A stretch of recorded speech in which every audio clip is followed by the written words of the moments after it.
සුබ දවසක් වේවා. මම වසන්ත පණ්ඩිතාරච්චි සම්මානනීය ග්ලෝබල් ටෙක් සමූහ ආයතනයේ සභාපති සහ ප්‍රධාන විධායක.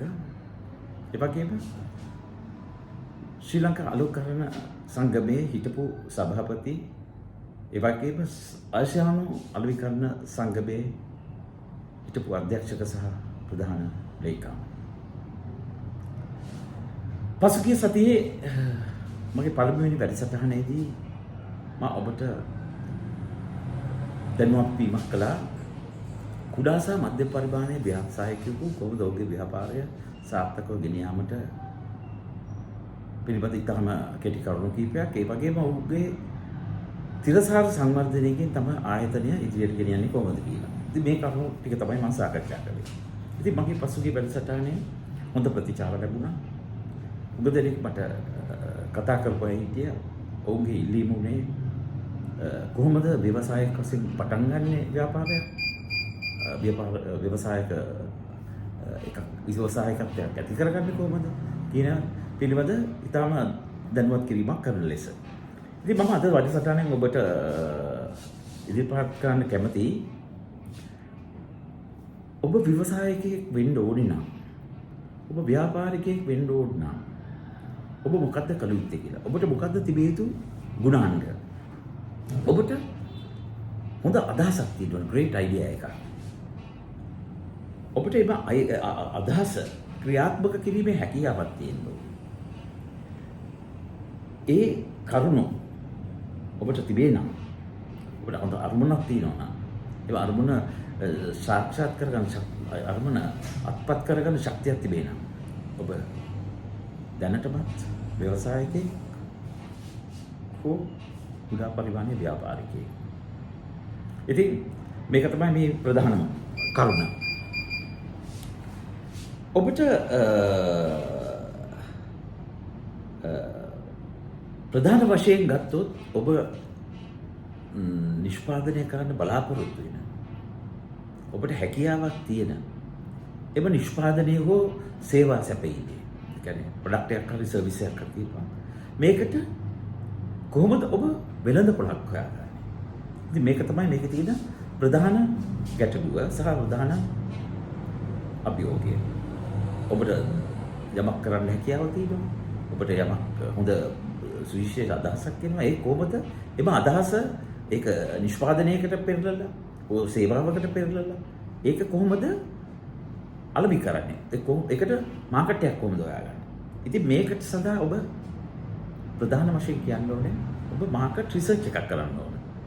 මේ වචනේ කිව්වත් සමහර අයට පොඩි බයක් එනවා, මේකට ලොකු වියදමක් දරනවා කියලා.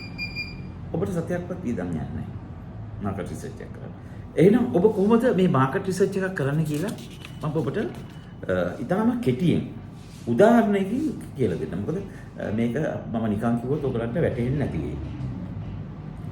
අපි හිතමු ඔබ ආහාර සැදීම පිළිබඳ දක්ෂයෙක්. මම උදාහරණයකින් පටන් ගන්නම්.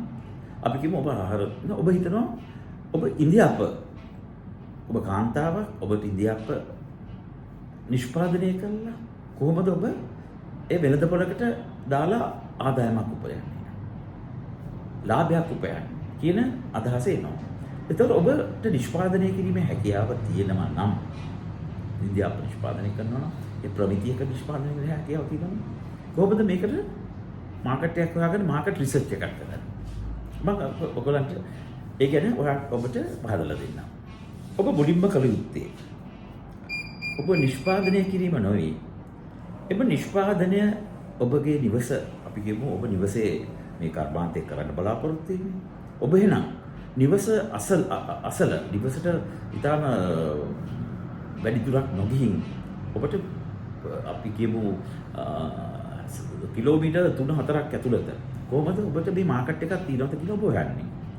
ඔබට දැනගන්න පුළුවන් ඔබගේ ඉන්දියාප ඔබ විකුණනකොට ඔබට ක්‍රම කීපයක් තියෙනවා. එකක්, ඔබට ඔබගේ නිෂ්පාදනය කෙලිම පාරිභෝගිකයන්ට විකුණන්න පුළුවන්. එහෙම නැත්නම් ඔබට ඔබගේ නිෂ්පාදනය තවත් වෙනද ආයතනයකට විකුණන්න පුළුවන්. උදාහරණයක් කිව්වොත් ඒ පාරිභෝගික අපි කියමු ආපන ශාලාවක විශාල පාරිභෝගික ප්‍රමාණයක් ඉන්නවා. ඉන්දියාප්ප කන්න හරි ආහාර ගන්න. එතකොට ඔබට කෙලින්ම මේ පාරිභෝගිකයල විකුණන්න නැතුව ඔබට කෙලින්ම ඒ ආයතනයට කුල ආයතනය තුලින් විකුණන්න පුළුවන්. ඩිස්ට්‍රිබියුටර් කෙනෙක් වශයෙන් ක්‍රියා කරන්න පුළුවන්. අපි මේ දෙකට අපි අපේ අලෙවිකරණයේදී අපේ ඔන්ටර්ප්‍රනර්ෂිප් එකේදී අපි කියනවා කස්ටමර් කෙනෙකුට කෙලින්ම විකුණනවා. සුජුව විකුණනවා ඔබගේ බිස්නස් එක බිස්නස් to customer B2C. එහෙම නැත්නම් ඔබට කියන්න පුළුවන් business to business B2B. ඉතින් මම හිතනවා අලුත් ව්‍යාපාරයක් කරනකොට ඔබ කෙලින්ම පාරිභෝගිකයාට යන්නේ නැතුව ඔබ ඩිස්ට්‍රිබියුටර් කෙනෙක් කරා. ඒ කියන්නේ බිස්නස් එක කරා ඔබ කරන B2B ක්‍රමයකට. එහෙමනම් ඔබ කරන්න ඕනේ ඔබගේ නිෂ්පාදනයේ සිට ආසන්නයේ තියෙන ආපන ශාලා ටික ඔබ හඳුර ගන්න ඕනේ. ඒක ආපන ශාලාවක් වෙන්න පුළුවන්, තේ කඩයක් වෙන්න පුළුවන්, කෑම කඩයක් වෙන්න පුළුවන්. හඳුනගෙන ඔබ කරන්න ඕනේ ඔබ ඒකට ඔබ ආපන ශාලාව වලට ඔබගේ රිසිට් එකක් දාන්න ඕනේ. ඊළඟ උදේ නා ඔබගේ නිෂ්පාදනයේ භෝජනය කරන්න උදේ නම් ඔබ උදේට ගිහලා කොහොමද ආපන ශාලාවල කොහොමද පරිභෝජන රටාව කස්ටමර්ස්ලාගේ කොහොමද ඒකට සම්බන්ධ වෙන්නේ? ඒ වගේම ඔබට ආපන ශාලාවේ හරි කෑම කඩේ හරි තේ කඩේ හරි අයිතිකරුත් හෝ මුදලාලිත් එක්ක සම්බන්ධ වෙන්න පුළුවන්. ඔවුත් එක්ක කතා කරන්න පුළුවන්. ඔවුන්ට දැනට ඔවුන්ට සප්ලයර්ස්ලා ඉන්නවද කියලා බලන්න පුළුවන්. එහෙම කරලා ඔබගේ මාකට් එක ඔබගේ විකුණන නිෂ්පාදනයේ කොපමණ සාර්ථකත්වයක් ඇතිනවද? වයබල්ද කියන එක ඔබට බලන්න පුළුවන්. ඉතින් ඔබ මේ වගේ ආපන ශාලාවක ගිහලා ඔබගේ ප්‍රොඩක්ට් එක ඔබගේ එම අපි කියමු ඉන්දියාප්ප ප්‍රමිතිය ඉන්දියාප්පත් එක්ක මොනවද ඔයාලට ඔබට පරිභෝජනය කරලා බලනවා ඉන්දියාප්පත් එක්ක සම්බෝල ෆ්‍රී දෙනවද පොඩි ෆ්‍රී දෙනවද ඒකට කියනවා ඒ ප්‍රොඩක්ට් එකට වැලියු එකක් ඇඩ් කරනවා කියලා වැලියු ඇඩිෂන් එකක් දෙනවද එහෙම දෙන්නේ නැත්නම් ඔබට ඔය ඒක ප්‍රොමෝට් කරන්න පුළුවන්. ඒතර ඔබ මෙම ආපන ශාලා 10කට ගිහිලා අපි කියමු එක ආපන ශාලාවකින් ඔබට 1000ක් ඉන්දියාප්ප ගේන්න කියනවා. ඒ වගේ අපිට දාන 10000 ඔබ ඉන්දියාප්ප 10000ක මාකට් එකක් ඔබ හොයාගෙන තියෙනවා. එහෙමනම් දැන් මොකද කරන්න ඕනේ? ඔබ හොයාගත්තනම් දැන් ඔබට නිෂ්පාදනය කරන්න පුළුවන්. ඔබට නිෂ්පාදනය කරන ප්‍රමිතිය ගැන හිතන්න පුළුවන්. ඒ නිෂ්පාදනයේට වැලියු එකක් ඇඩ් කරනවා නම් වැලියු එක ඇඩ් කරන්න. ඔබ සම්බෝල නිකන් දෙනවා නම් ඔබට 1000 දෙනකොට ඔබ සම්බෝල යම් කිසි ප්‍රමාණයක් දෙනවා. නැත්තම් ඔබට පුළුවන් ඕන තවත් මොන හරි හොදි එකට මිශ්‍ර සම්බන්ධ කරන්න. ඉතින් මේ වගේ වැලියු ඇඩිෂන් එකක් දීලා ඔබ කොහොමද මේ මාකට් එක වෙළඳපොළ අත්පත් කරගන්න කියන පිළිවෙත තමයි මම අද මගේ මේ කෙටි වැඩසටහනේ ඔබ මගේ දෙවෙනි වැඩසටහනේ මම ඔබට හඳුන්වලා දෙන්නේ.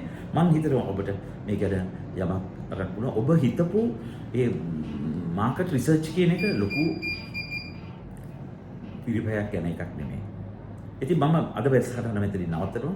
ඉදිරි වැඩසටහනකදී මම ඔබට ඇඳුම් මැසීමට හැකි එක්කෙනෙක් ඉන්නවා කොහොමද ඒකට මාකට් එකක් හොයන්නේ? ඒ වගේ කොණ්ඩ කපන්න පුළුවන් කොහොමද ඒකට මාකට් එකක් හොයන්නේ? කොහොමද ඒ ව්‍යවසායයක් ඇති කරන්නේ කියන එක ඔබට ඉදිරියේදී ඔබත් එක්ක සම්බන්ධ වෙනවා. ඉතින් ඔබ සියලු දෙනාටම ජයෙන් ජයම වේවා. ස්තුතියි මාත් සමග සම්බන්ධ වුණාට. ඔබ යන්න පෙර ලයික් එකක් දාගෙන යන්න ඔබගේ මෙම වැඩසටහන ඔබට ඒකින් යමක් ලැබුණා නම් ඒ වගේම අපේ ඊළඟ වැඩසටහනේ යලිත් වරක් හම්බ වෙමු. ස්තුතියි. හොඳ සුබ දවසක්.